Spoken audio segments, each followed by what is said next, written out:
All right, good afternoon, everyone. This is Mr. Johnson from McGregor Elementary School here in beautiful Bay City.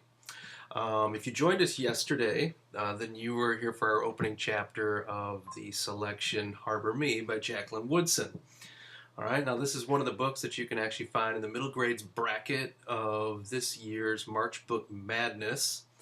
Okay, that's a competition where they put together a bunch of titles that you can vote on when they go head to head. There's actually a website you can go to. Just Google March Book Madness. Click on the link, go in, sign in, and if you wish, you can kind of follow along and even vote along with some of your favorite titles or some of your favorite authors. Okay, so we began reading one of those titles yesterday, Harbor Me by Jacqueline Woodson. We did chapter 1. And so let's quickly recap a little bit of yesterday's reading. As I said, the author is Jacqueline Woodson, and she does a great deal of her novels in what would be referred to as free verse poetry. However, this particular selection is written in narrative form, which means basically it's told in a regular story form with the regular narrator.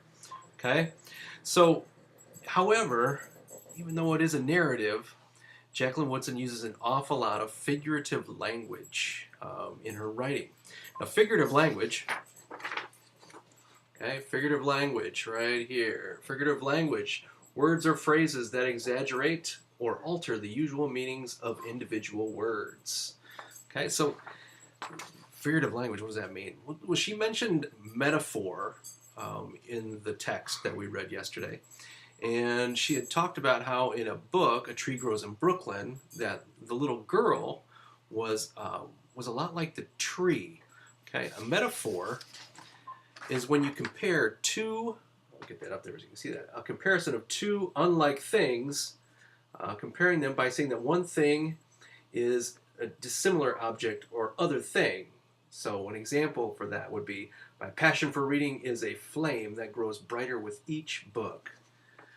Now, in the text, however, when she talks about a metaphor, she says that the thing about a tree was that it could grow anywhere and just keep growing. And that was supposed to be the metaphor, that the little girl continued to grow just like the tree did, even though she went through a great deal of hardship. All right? Now, so that was a metaphor directly comparing the girl to a tree. But she also used some other figurative language in the chapter. She used something that's called a simile.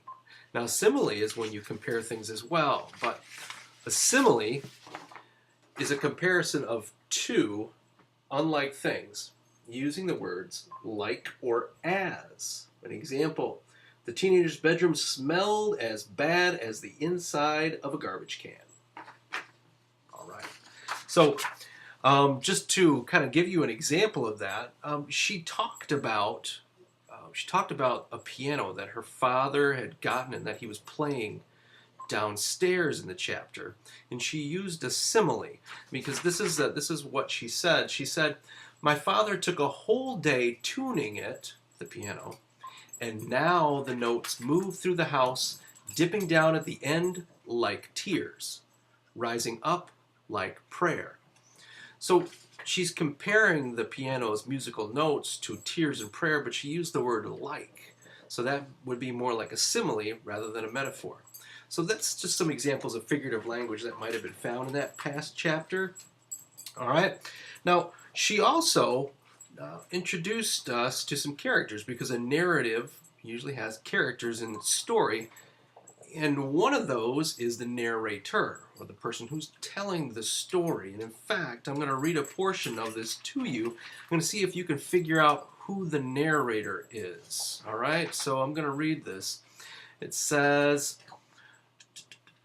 listen for clues to see if you can figure out who the narrator is of this particular story that we began reading yesterday. All right, it said, all right, my uncle is moving out tomorrow. He's really the only parent I've ever known. He says things like, "This is a beginning." He says, "Now you'll have 2 houses to go to." He says, "You're 12 now, Haley. You're ready." But I'm not ready. This afternoon, I miss everything. So if you were listening really closely there, the narrator used words like I, and then she refers to her uncle as he. So the part where it goes back and it says, he says, you're 12 now, Haley, you're ready. So the narrator is Haley.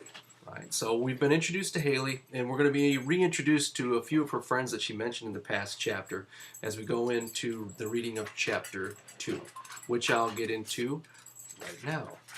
If you're interested in catching up and you want to read, you want to hear more of chapter 1, you can go back to our past selection from yesterday and go ahead and enjoy that. But I'm going to begin reading chapter 2, Jacqueline Woodson's Harbor Me, right now. And then you can hear in the background, that's my dog, Sherwin. He's eating out of the bowl. He kind of snorts a little bit like a pig. And then you can see back over here, that's Chewy again, just kind of chilling out on the couch. That's sort of one of his permanent spots. All right, so we'll begin chapter 2, Jacqueline Woodson's Harbor Me.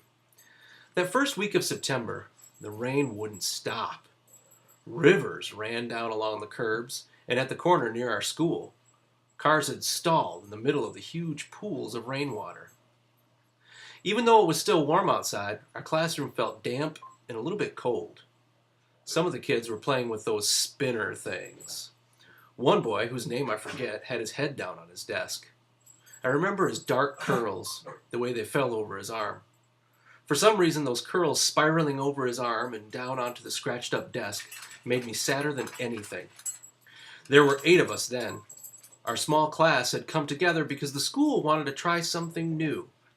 Could they put 8 kids together in one room with one teacher and make something amazing? 8 special kids. Even though they didn't say it, we knew there was something different about us. We had all been in the big classrooms before, and our learning felt like a race we were losing, while the other kids just sped ahead.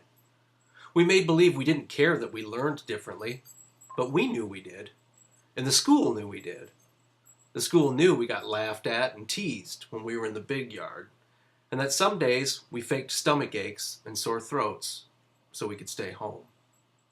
It was only September, so no one knew if this experiment would work, but our teacher, Miss Laverne, was tall and soft-spoken and patient. We loved her immediately. And the school itself had huge windows and brightly colored walls. My uncle said it was one of the best schools in the city. I had been there with Holly since first grade, so I didn't really have any other schools to compare it to. But if nice teachers and rooms filled with lots of windows made something the best, then I guess it was true.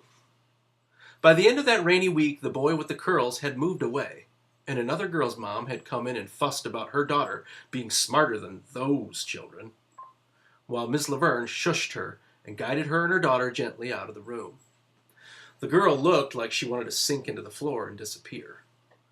We never saw her again, but sometimes I wonder what would have been like if she had gotten a chance to be a part of the art room. If she'd gotten to hear what we heard, see what we saw. After she and the curly-haired boy left, only Miss Laverne and the 6 of us remained. An hour after class started on that Friday, Esteban came in. His head down, his hair slicked wet against his forehead, his Yankees cap dripping with rain. He walked straight to his seat without looking at the rest of us. I watched him sink into his seat, so sadly and heavily, it felt like the whole room shivered. His jacket was too big for him, the shoulders hanging down his arms, sleeves falling over his hands. I didn't know Esteban yet. I didn't know anyone but Holly, really. But I wanted to go over and hug him really hard. I didn't care how dripping wet he was. No one should ever have to look that sad. "Do you have a late pass for me, Esteban?" Miss Laverne asked. She was standing at the front of the room, her arms stretched out toward the smartboard. I don't remember what was on it. Maybe a globe? Our tiny group that year was a 5th, 6th grade class. This, too, was a school experiment. "Is everything okay?" Miss Laverne's dark brown face was crisscrossed with worry. Esteban shook his head. "I don't have a pass," he said. His voice was breaking. "We think they took my poppy. Nobody knows where he's at." He put his head down on his desk. his face turned toward the door. Miss Laverne went over to Esteban's desk, bent toward him, her hand on his back. They spoke softly to each other. Maybe they spoke for 5 minutes. Maybe it was an hour. I don't remember. This was a long time ago. So much can change in a minute, an hour, a year. All right, so that's the end of chapter 2. We got a little bit more in depth there with a few of the characters. Miss Laverne, their teacher. Holly, who is our main character's best friend, and they've been in school since kindergarten, it sounded like. And then this young man named Esteban, who again we hear the phrase, "They took my poppy." That's probably going to be important. We know that it definitely made him sad, and we wonder who it is that took him. So maybe if you come back for chapter 3, you'll have the opportunity to find out. So thanks a lot for tuning in today, and I look forward to some more work of this particular selection. And if you're someone who's interested in reading along with us, this book is actually at the library at McGregor. It will be checked in soon. There are also copies at your local library. You can go on mel.org and reserve a copy for yourself. And you can pick one up at the bookstore as well. Great book. But we hope you'll catch up with us again tomorrow. Have a great day.